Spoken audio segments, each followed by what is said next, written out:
UPSC परीक्षा के CSAT pattern की जांच कर रही कमेटी एक हफ्ते के भीतर रिपोर्ट देने जा रही है। प्रधानमंत्री कार्यालय में राज्य मंत्री जितेंद्र सिंह ने राज्यसभा में कहा कि रिपोर्ट मिलने के बाद ही सीसेट पर सरकार फैसला लेगी। हालांकि सरकार ने यह जरूर साफ कर दिया है कि छात्रों के हितों की अनदेखी नहीं होगी और न ही भाषा के आधार पर कोई भेदभाव होगा। आपको बता दें कि 24 अगस्त को होने वाली प्रारंभिक परीक्षा के प्रवेश पत्र जारी होने के चलते ये मुद्दा एक बार फिर से गर्मा गया है। यूपीएससी की सीसेट पद्धति और हिंदी भाषी छात्रों के भविष्य पर ही है हमारी आज की ये पहली खबर। यूपीएससी की प्रारंभिक परीक्षा से सीसेट पैटर्न हटाने पर जारी प्रदर्शन का मुद्दा संसद के भीतर भी उठा। दोनों सदनों की कार्यवाही में बाधा पड़ी। राज्यसभा में लंबी चर्चा के बाद पीएमओ में राज्य मंत्री जितेंद्र सिंह ने भरोसा दिलाया कि सरकार इस मुद्दे को लेकर संवेदनशील और संजीदा है। कमेटी रिपोर्ट मिलने के बाद इस मामले में फैसला लिया जाएगा। उन्होंने कहा कि प्रवेश पत्र यूपीएससी कैलेंडर के मुताबिक जारी किए गए हैं और इससे छात्रों को परेशान होने की जरूरत नहीं है। एक सप्ताह के भीतर हम इसका संज्ञान लेकर के एक निर्णय करेंगे और आगे की रूपरेखा उसके आधार पर होगी। और दूसरी बात, let me assure you sir, I myself am not in favour of, neither the government is in favour of any injustice happening to any group of students on the basis of language. इससे पहले विपक्ष ने इस मसले पर प्रधानमंत्री से जवाब देने की मांग की। गतिरोध के चलते राज्यसभा में प्रश्नकाल की कार्यवाही 2 बार स्थगित करनी पड़ी। चर्चा की शुरुआत करते हुए जेडीयू सांसद शरद यादव ने परीक्षा प्रक्रिया को रोकने की मांग की। कांग्रेस सांसद सत्यव्रत चतुर्वेदी ने जानना चाहा कि सरकार इस मामले का समाधान कब तक निकालेगी।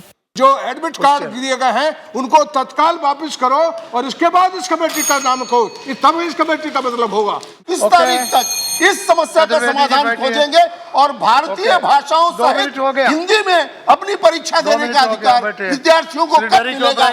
समाजवादी पार्टी के सांसद नरेश अग्रवाल ने चिंता जताई कि सरकार अगर फैसला लेने में देरी करती है तो आंदोलन पूरे देश में फैल सकता है।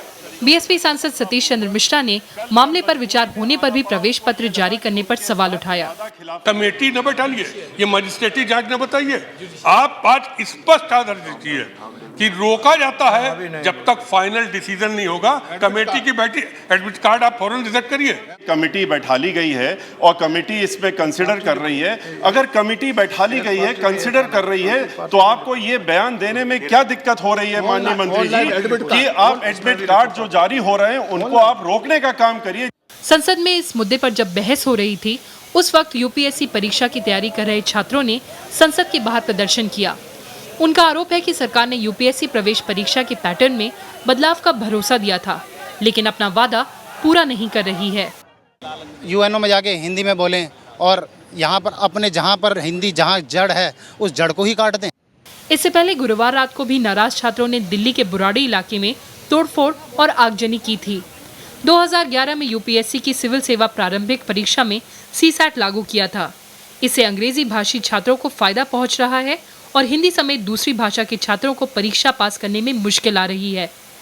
अनु दीवान के साथ कृति मिश्रा, राज्यसभा टीवी। और इस अहम मसले पर बातचीत करने के लिए हमारे साथ कई खास मेहमान जुड़ रहे हैं। मैं उनका परिचय करा दूं। हमारे साथ इस वक्त स्टूडियो में तीन खास मेहमान, माफ कीजिएगा। हनन मुल्ला साहब हैं जो कि लीडर हैं सीपीआईएम से। हनन साहब, बहुत बहुत स्वागत है आपका। हमारे साथ कांग्रेस से मौजूद हैं सैफुद्दीन सोज साहब, बहुत बहुत स्वागत है सोज साहब। हमारे साथ पूर्व सिविल सेवक मौजूद हैं विकास देवकृति, विकास साहब का भी स्वागत है। और हमारे साथ बीजेपी से मौजूद हैं विजय गोयल। विजय जी, बहुत बहुत स्वागत है आपका। शुरुआत में विजय जी आपसे ही करना चाहूंगा, ये मसला इतना ज्यादा पेचीदा क्यों हो रहा है? सरकार ने जब पहले भरोसा दिया कि वो किसी भी भाषी छात्र के हितों की अनदेखी नहीं होने देगी, इस बीच में यूपीएससी का एडमिट कार्ड जारी कर देना किस तरह के संकेत देता है?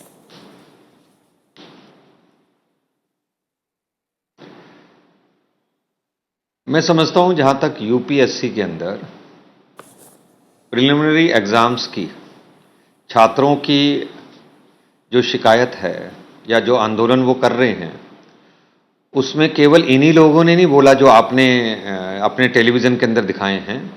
हमने भी छात्रों की वो आवाज उठाई है जी। और सदन के अंदर मैं नहीं समझता कोई भी पार्टी ऐसी थी जिसने छात्रों का समर्थन नहीं किया हो।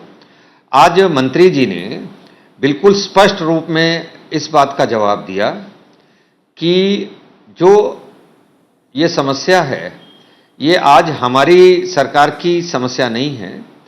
ये जब 2011 के अंदर सीसेट परीक्षा ले आई गई थी, तब मुझे नहीं पता कि छात्रों ने आंदोलन किया था या नहीं किया था, या संसद के अंदर ये सब लोग जो आज बोल रहे हैं तब बोले थे या नहीं बोले थे।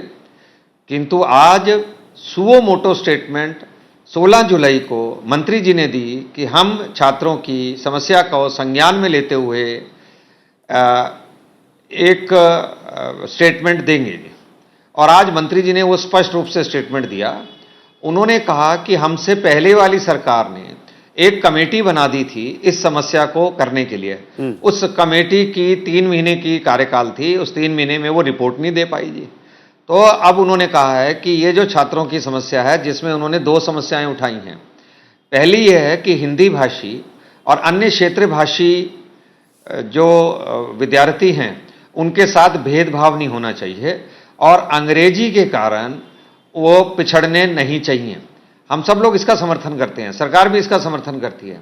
तो उन्होंने आज साफ तौर से ये कहा है कि एक सप्ताह के अंदर उस कमेटी को कहा गया है कि आप अपने कार्यकाल को और बढ़ा लीजिए, और परंतु 1 हफ्ते के अंदर अपनी रिपोर्ट दीजिए। जहां तक एडमिट कार्ड जो इशू कर दिए गए हैं जी, जिसकी बात आप कह रहे हैं, वो एडमिट कार्ड रूटीन में हुए हैं, क्योंकि ये परीक्षा जो यूपीएससी की प्रिलिमिनरी एग्जाम्स हैं, इसकी डेट फिक्स होती है 24 अगस्त। जी विजय गोयल जी, मैं चल रहा है। मैं इस पॉइंट पर भी आऊंगा कि क्या ये रूटीन है, क्या ये रूटीन है, लास्ट बात, एडमिट कार्ड लास्ट बात, एडमिट कार्ड इशू होने से जो निर्णय आएगा उस पर कोई फर्क नहीं पड़ेगा, ये साफ तौर से मंत्री जी ने कहा है। चलिए मैं इस पर लौटूंगा, लेकिन सैफुद्दीन सोज साहब, आपकी पार्टी तमाम दूसरे दल लगातार मांग करते रहे आज सदन में, लेकिन बीजेपी का आरोप यह है कि ये कमेटी तो आप ही ने बैठाई थी, जिसका कार्यकाल बढ़ाया गया, 1 हफ्ते का सरकार ने वक्त दिया है, तो फिर आप सरकार को वक्त देने को तैयार क्यों नहीं? उसकी मंशा पर क्यों सवाल? कमेटी की रिकमेंडेशन तो नहीं आई है ना, तो इसके बगैर ही उन्होंने किया। इसका मतलब ये है कि मशवरा नहीं किया दाएं बाएं। और ये जो बुनियादी जो खराबी इसमें ये है कि अंग्रेज़ी एक लिंक लैंग्वेज है, पावरफुल लैंग्वेज है, और बहुत ज़बरदस्त फ़ायदा है, मगर राष्ट्रभाषा हिंदी है और ऑफिशियल लैंग्वेजेस को हिंदुस्तान के 8वें शेड्यूल में बताया गया है। तो बच्चों को एक्सप्रेशन करने के लिए, जवाब देने के लिए जो भाषा है, जो रिकॉग्नाइज्ड है, कॉन्स्टिट्यूशन में रिकॉग्नाइज्ड है, उसमें उनको आज़ादी से अपना सवाल का जवाब बताने का हक होना चाहिए। उस हक को छीनने की कोशिश नहीं करनी चाहिए। तो अंग्रेजी को इस हद तक इम्पोज नहीं करना चाहिए। इसका फ़ायदा ज़रूर है, लेकिन कि अंग्रेजी पर ही आप करेंगे निर्भर, और हिंदी को जो राष्ट्रभाषा है और दूसरी ऑफिशियल लैंग्वेजेस है, पंजाबी है, कश्मीरी है, उर्दू है, दूसरी ज़बानें हैं, उड़िया है, तो इन ज़बानों में जो बच्चे हैं उनको जवाब लिखने की आज़ादी होनी चाहिए। लेकिन आप ही की सरकार ने 2011 में अलग कमेटी की सिफारिशों को लागू करते हुए इस पैटर्न को बदला था, फिर क्यों? देखिए, वक्त से आपको पैटर्न बदलने कोई दिक्कत नहीं है, लेकिन मशवरा कीजिए बुद्धिमान लोगों से, खुले दिल से कीजिए। ये बता रहे थे जो एक्सपर्ट हैं, ये बता रहे कुछ साजिश लगती है कि डेट्स का भी कुछ चक्कर है, तो हम जान लेंगे क्या मजबूरी थी। मैं उस पर आऊंगा। पहले हरन मुल्ला साहब, आपसे सवाल ये है कि असल में 2011 में इसे लागू किया गया, एक अलग कमेटी बनी, उसने सिफारिश दी और यूपीए सरकार ने इसे लागू किया। उस वक्त जो बीजेपी का आरोप है, जो कि आप सुन रहे हैं, कि उस वक्त क्या वाकई इस तरह की मांग उठाई गई, या फिर ये मुद्दा अब जाकर ज्यादा जोर पकड़ रहा है क्योंकि बीजेपी ने प्रॉमिस किया और शायद इसके चलते इस मामले को ज्यादा तूल दिया जा रहा है?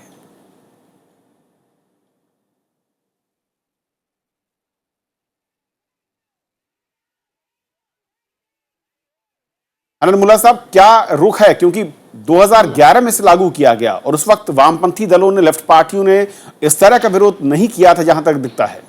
नहीं, हमारा भाषा के बारे में जो हमारा दृष्टिकोण है वामपंथियों का, मार्क्सवादी कम्युनिस्ट पार्टी का, ये बहुत ही साफ है और बहुत ही वैज्ञानिक है। क्योंकि भाषा बोलता है, मातृभाषा होता है माँ का दूध का बराबर, उससे इंसान सबसे ज़्यादा पुष्ट होता है, और उसी भाषा में अपना बात रखने का जो सुविधाएं हैं कोई दूसरे भाषा में होता नहीं। तो इसलिए मातृभाषा को जहाँ सुयोग सुविधा मिलना चाहिए इसको देना चाहिए, इसमें बराबरी होना चाहिए। मगर हमारा हिंदुस्तान में बराबरी, सब भाषा को संविधान ने स्वीकार तो कर लिया, मगर हम स्वीकार बहुत कुछ करता, लागू नहीं करता। ये बीमारी हमारा हिंदुस्तान का आज़ादी से कभी कम नहीं हुआ, और वो बीमारी का नतीजा यही है कि आज सिर्फ अंग्रेजी का प्रभाव बढ़ाना है और बाकी जो भाषा है वो घट रहा है। लेकिन हनान साहब, सवाल तो यही है कि 2011 में जब लागू किया गया तब मैं क्या आपसे पूछ सकता, संसद के अंदर इसी तरह का दबाव बनाने की कोशिश की गई, या फिर यह माना जाए कि पिछले 3 साल तक तमाम पार्टियों की ओर से आवाज उतनी बुलंदी के साथ नहीं उठाई गई जिसकी आज दिख रही जरूरत, जो आज आवाज दिख रही है? नहीं, बराबरी उठाया हम लोग। पिछले हमारा पार्लियामेंट का मेंबर तपन सेन ने 4-5 लेटर लिखा था। ये लगातार घट रहा है। आप हमको दिखाइए पिछले 15 साल में लैंग्वेज का क्या हाल हुआ, लगातार घट रहा है। अभी दूसरे जो स्थानीय लैंग्वेज है उस भाषा का जो कैंडिडेट का और सफल कैंडिडेट का संख्या घटते घटते एकदम नीचे आ गया, और सिर्फ अंग्रेजी ऊपर उठ रहा है। ये जो एकदम आंकड़े आपको साफ दिखाई देंगे कि किस तरह जानबूझ के डिस्क्रिमिनेशन किया जा रहा है। ये डिस्क्रिमिनेशन से हमारा हिंदुस्तान के मेजोरिटी जो लोग है उसका कोई सुविधा नहीं रहेगा। रिजर्वेशन का सवाल नहीं है, मेजोरिटी लोगों के लिए रिप्रेजेंटेशन का सवाल है, सुविधा नहीं रहेगा। मैं लौटूं आपके पास, लेकिन उससे पहले विकास हमारे साथ हैं जो कि पूर्व सिविल सेवक हैं। विकास, 2 बातें मैं समझना चाहूंगा। जो पहला, जिसके चलते शायद मुझे लगता है कि हड़बड़ी ज्यादा है, क्या यूपीएससी का एडमिट कार्ड जारी कर देना ठीक 1 महीने पहले ये एक सामान्य प्रक्रिया दिखती है, हर बार इस तरह से होता है, या इस बार समय के उस मैं कहूं कि सीमा को बढ़ा दिया गया? और दूसरा ये कि सरकार अगर ये कह रही है कि इससे कोई फर्क नहीं पड़ने जा रहा है, लेकिन वाकई अगर प्रिपरेटरी देखूं मैं कि जो लोग तैयारी कर रहे हैं, जो एग्जाम देने जा रहे हैं, क्या वाकई उनकी मनोदशा पर कोई फर्क नहीं पड़ता इससे? प्रवीण, इसमें 2 बातें हैं। पहली बात तो जो एडमिट कार्ड है आमतौर पे 18 दिन 20 दिन पहले आता है, लेकिन एक आध बार ऐसा हुआ है कि 1 महीने पहले 25 दिन पहले आया है। तो मैं ये नहीं कहूँगा कि आज से पहले कभी ऐसा नहीं हुआ, एक आध बार हुआ है। जनरली 18 दिन 15 दिन 20 दिन ये होता है।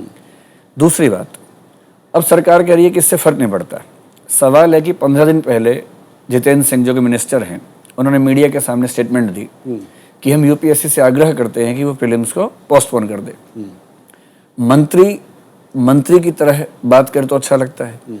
मंत्री जी ने यूपीएससी से कहा, यूपीएससी ने पता नहीं क्या किया, कहते हैं लोग कि जवाब दिया कि हम नहीं रुक सकते हैं।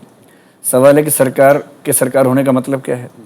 जो मंत्री जी 15 दिन पहले ये बात मीडिया पर बोल रहे थे, आज राज्यसभा में आंसर देते हुए गोल मटोल जलेबी की तरह बात करते रहे, सीधी बात पर नहीं आए।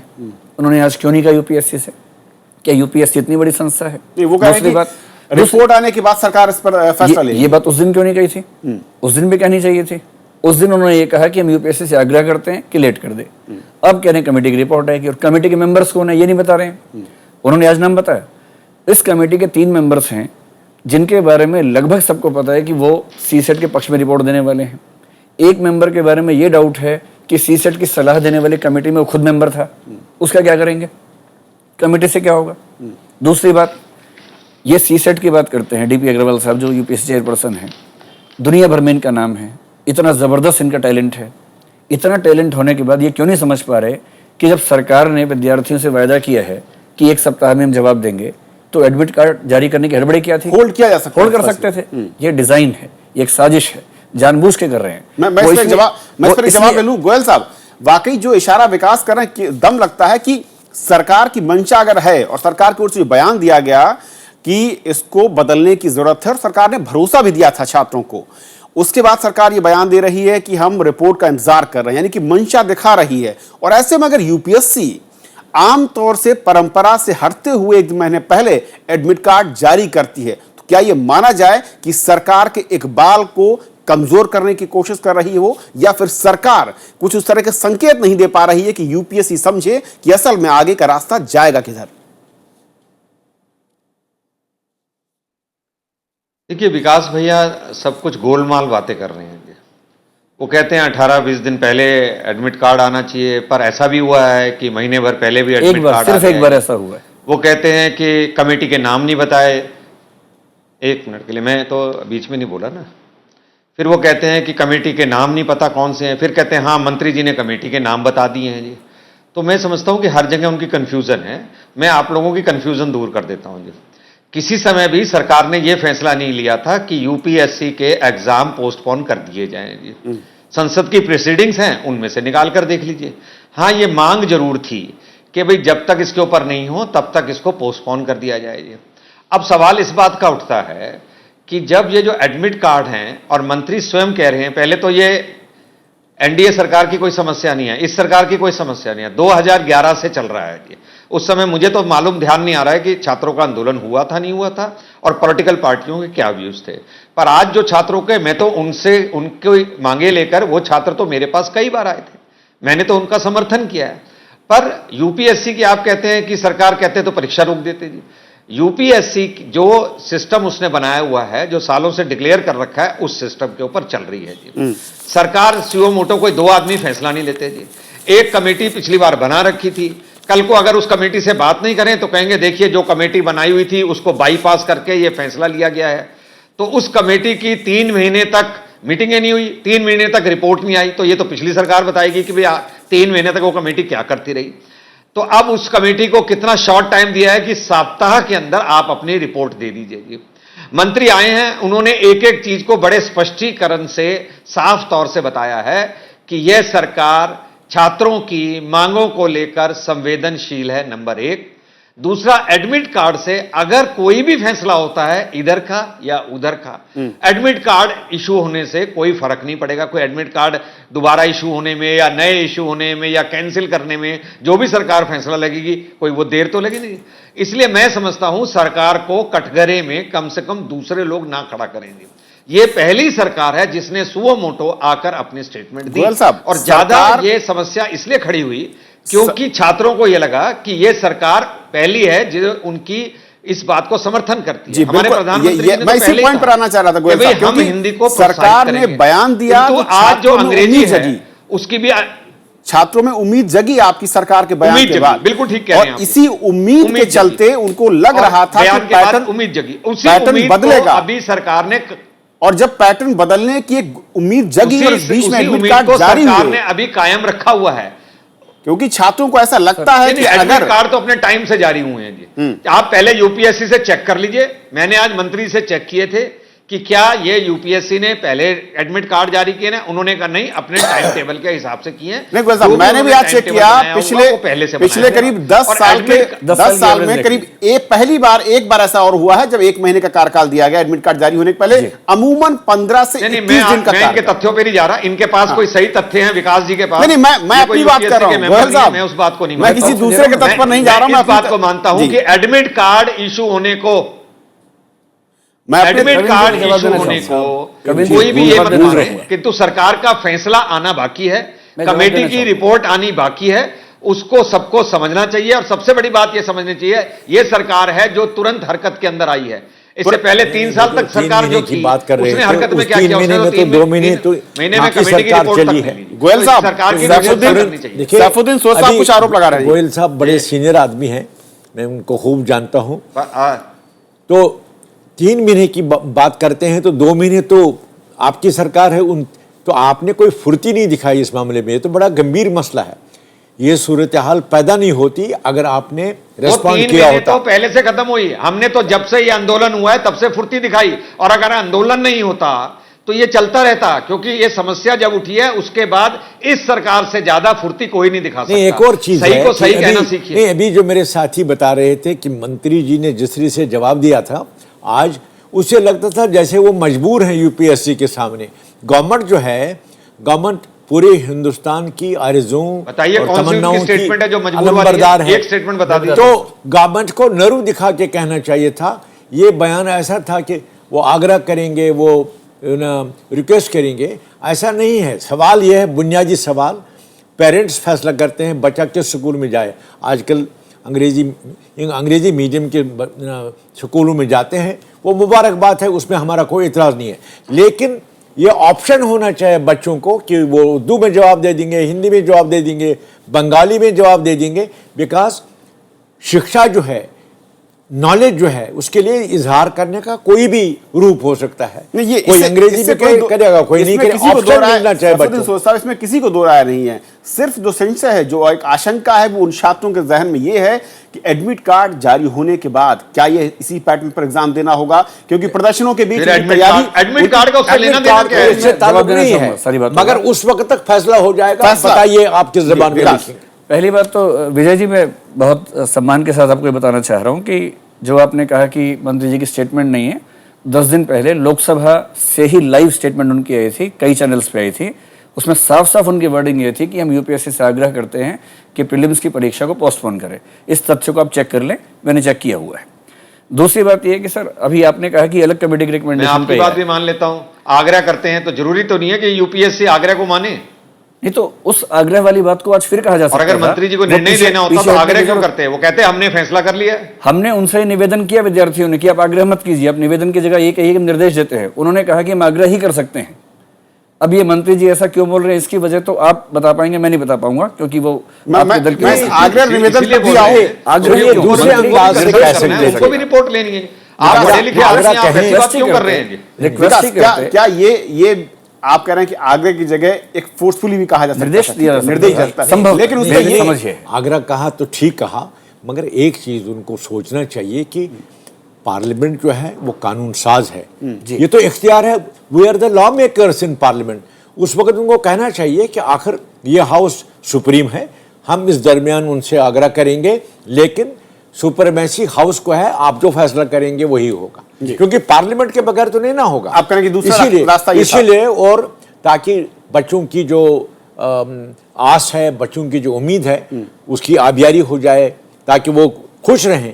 इस वक्त इम्तिहान देने जा रहे हैं तो टेंशन उनके दिमाग में है, तो इसलिए वो तरीका करना चाहिए। अलग कमेटी की रिकमेंडेशन वाली बात गलत बात है। बहुत सारी कमेटीज हैं। कोठारी आयोग की रिकमेंडेशन थी, उसको यूपीएससी ने पूरा फॉलो नहीं किया। उसमें साफ बात थी कि प्रीलिम्स में एक पेपर इंग्लिश का होगा, एक भारतीय भाषा का होगा। उसे उन्होंने नहीं माना, किसी भाषा को नहीं माना, इसमें कोई दिक्कत नहीं। उसके बाद सतीश चंद्र कमेटी की रिकमेंडेशन थी, उनमें से कुछ को माना, कुछ को नहीं माना। कह रहे हैं कि अलग कमेटी की रिकमेंडेशन है। अलग कमेटी ने बिल्कुल ये नहीं कहा था कि सीसेट और जीएस का पेपर होना चाहिए, वो सीसेट और ऑप्शनल सब्जेक्ट कहना चाह रहे थे। उसमें से आधी रिकमेंडेशन को माना, आधी को नहीं माना। निगवेकर कमेटी की कई रिकमेंडेशंस हैं। एक रिकमेंडेशन क्या है कि इंटरव्यू में भारतीय भाषाओं के साथ भेदभाव है, संभवतः इससे बचने के लिए क्या रिकमेंडेशन दी है कि हर बच्चे का इंटरव्यू हर बोर्ड में होना चाहिए, वरना क्या होता है, रैंडम है। जिस बोर्ड में गया, एक बोर्ड में हाईएस्ट मार्क्स 180 मिल रहे हैं, एक में हाईएस्ट मिल रहे हैं 120, सब तुक्का हो जाता है। इस रिकमेंडेशन को यूपीएससी नहीं माना। सतीश चंद्र कमेटी ने कहा कि एसए में सब्जेक्टिविटी, एसए का पेपर 2 लोग चेक करेंगे, उसको नहीं माना। सारी रिकमेंडेशंस में से जो अपने काम किए उसको मान लेते हैं, बाकियों को नहीं मानते हैं। इस सरकार से सच में बहुत उम्मीद है हम लोगों को, सब लोगों को उम्मीद है। और ये आंदोलन इस सरकार के आने पर इसलिए, सिर्फ इसलिए नहीं हुआ कि सरकार से उम्मीद है। एक फैक्टर वो है, मोदी जी भारतीय भाषाओं के आदमी हैं, वो बहुत समय के बाद ऐसे पीएम है जो हिंदी में बहुत अच्छे से बात रखते हैं, गुजराती में रखते हैं, हमें उम्मीद है उनसे। दूसरी बात भी है, 2011 में प्रीलिम्स में चेंज हुआ। वो प्रीलिम्स का चेंज ऐसा है कि हिंदी माध्यम के जो लोग 45% मेंस में जा रहे थे, 15% रह गए। वो आंकड़ा लगातार गिरा। जी, लगातार गिरा। 2013 में मुख्य परीक्षा में उन्होंने चेंज किया, और 3 ऐसे चेंज किए, वो सुन के ही आप समझेंगे कितने गलत हैं। पहला चेंज क्या किया कि अंग्रेजी के पेपर मुख्य परीक्षा में 100 नंबर का होगा, जो जुड़ेगा, क्वालिफाइंग नहीं, जुड़ेगा। भारतीय भाषा का नहीं जुड़ेगा। दूसरा, रीजनल लैंग्वेजेस में किसी भी मीडियम में तभी कोई बच्चा बैठ सकेगा जब कम से कम 25 उम्मीदवार हों, और 25 उम्मीदवार हिंदी छोड़ के किसी भाषा में नहीं है। तीसरा, साहित्य के विषय वही बच्चा ले पाएगा जिसकी बैकग्राउंड में वो विषय हो, जबकि बाकी विषय कोई भी ले सकेगा। ये 3 प्रस्ताव लाए, इसके खिलाफ लोकसभा में हंगामा हुआ। उस हंगामे में कौन कौन सी पार्टियां थी मैं नाम नहीं बोलूंगा, कुछ पार्टियों ने सहयोग किया, और अंत में उस समय के जो मंत्री थे नारायण स्वामी साहब, उनको लोकसभा में माफी मांगनी पड़ी। ये 3 परिवर्तन वापस हुए। जब वो सरकार परिवर्तन वापस करवा सकती है तो ये सरकार भी करवा सकती है। तब कोई कमेटी नहीं बैठी, बिना किसी कमेटी के परिवर्तन वापस हुए। दूसरी बात कहना कि कमेटी क्योंकि पहले बन चुकी है। दूसरी बात 2 अटेम्प्ट्स राहुल गांधी जी ने दिए पिछले सरकार में, इलेक्शन से पहले। इलेक्शन का दबाव होगा, राजनीतिक मामला होगा, हम समझ सकते हैं। लेकिन जिस दिन राहुल गांधी जी ने फैसला किया कि 2 अटेम्प्ट देने हैं, 2-3 दिन के बाद सूचना आ गई अटेम्प्ट मिल गए हैं। उन्होंने कैसे कर लिया? तब तो कोई कमेटी नहीं थी, और वो कमेटी उस समय की बात ही है।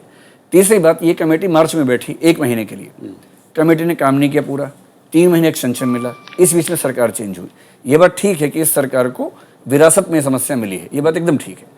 लेकिन 2013 के मेंस में जो चेंजेस हुए, 4 चेंजेस हुए थे, 3 तो हट गए, 1 नहीं हटा। उसकी वजह से पहली बार ऐसा हुआ कि फाइनल रिजल्ट में 1122 में सिर्फ 53 बच्चे सारे भारतीय भाषाओं के हैं, बाकी सिर्फ 26 बच्चे हिंदी भाषा के हैं, बाकी सब इंग्लिश मीडियम के हैं। ये इंग्लिश से किसी को समस्या नहीं है। इंग्लिश क्वालिफाइंग 1979 से लगातार सबका होता है, सब बच्चों का होता है। भेदभाव से समस्या है। एक चीज है, ये जो तफसील इन्हें देती है बड़ी, इन्हें कोठारी कमीशन को जिक्र किया, सतीश चंद्र की बात की, इनकी बातों में बड़ा वजन है क्योंकि उन्होंने तफसील बताई। लेकिन मेरा ये कहना है और गोयल साहब को कहता हूँ, always there should be sense of urgency. Government को समझना चाहिए ये समस्या बड़ी गंभीर है, इसका समाधान ऐसे नहीं होगा आप कहेंगे अगले 15 दिन में कमेटी बैठेगी। इसका समाधान सर जोड़ के निकालना चाहिए ताकि बच्चे इम्तिहान के मौके पर टेंशन में ना आ जाएं, और जो करना है कर लीजिए। इन्हें सेंस ऑफ अर्जेंसी नहीं दिखाएगा। सेंस ऑफ अर्जेंसी हरन साहब वाकई इसकी जरूरत इस वक्त दिख रही है, या सरकार जब उस रास्ते पर है कि वो कमेटी की रिपोर्ट का इंतजार कर रही है और कह रही है कि परीक्षा से पहले कमेटी की रिपोर्ट आएगी, उस पर सरकार फैसला लेगी, यानी कि वो निर्देश नहीं बल्कि सुझाव के जरिए बढ़े। क्योंकि निर्देश पर भी कई बार आरोप लगेंगे कि आप किसी को निर्देश कैसे दे रहे हैं, एक स्वतंत्र संस्था रही है। कहीं ऐसा तो नहीं है कि इस तरफ भी सरकार की मुश्किल है और सरकार अगर दूसरे रास्ते पर बढ़ती तब भी मुश्किल में थी? नहीं, जैसा बताया गया कि सरकार का जो भूमिका होता है इशू का ऊपर उसका तय होना चाहिए, और जो सबसे सेंसिटिव इशू है, विद्यार्थी जो चिंतित है उसके एग्ज़ाम के बारे में, ऐसा परिस्थिति में बहुत सेंसिटिव डिसीजन लेना चाहिए। ऐसा कोई भड़काव वाला काम नहीं होना चाहिए। जैसे ऐसा नहीं आता ये एडमिट कार्ड, ये भड़काव नहीं होता। तो मालूम है इस तरह का भड़काव वाला डिसीजन कोई ऐसा सेंसिटिव मामला में सरकार को और सीरियस होना चाहिए, और उसका यूपीएससी से उसका तालमेल और बेहतर होना चाहिए, और दोनों में अंडरस्टैंडिंग सही होना चाहिए किस में सही होगा और किस तरह हम इसको संभाल पाएंगे। आज जो संभाल नहीं पा रहा है, लाठीचार्ज हुआ, ये जो पूरा देश में इशू बन गया, पार्लियामेंट में इशू बन गया, इसका ज़रूरत नहीं था। तो सरकार थोड़ा सेंसिटिव होता, थोड़ा केयरफुल होता और यूपीएससी से थोड़ा तालमेल रख के फैसला करता तो शायद ये नौबत नहीं आता। चलिए, मैं एक आखिरी रिएक्शन गोयल साहब आपसे लूंगा। जैसे कि मैं कह रहा हूं और खुद विकास कह रहे हैं कि उम्मीदें जगी सरकार के आचरण, सरकार के बयानों के बाद। ऐसे में इन उम्मीदों के बादलों को आप कैसे सहज कर रखेंगे और कैसे उन उम्मीदों को पूरा कर पाएंगे? क्योंकि दो बड़े सवाल हैं। कई छात्रों से आज जब मैंने बात की इस कार्यक्रम में शामिल करने की, उन्होंने कहा कि सर हमारे पास अभी ये पता नहीं कि सिस्टम बदलेगा नहीं बदलेगा, अगर नया पैटर्न होगा एग्जाम कब होगा, पुराने पैटर्न में जाएंगे, हमारी तैयारी उस तरह की नहीं है क्योंकि सरकार ने कहा था, इसलिए हमें लग रहा था कि नया पैटर्न आएगा जो हम चाह रहे हैं। अब ऐसे में कैसे उनकी उम्मीदें पूरी हों और जो एक भय है, जो डर है उनके अंदर, वो कैसे दूर करेंगे आप?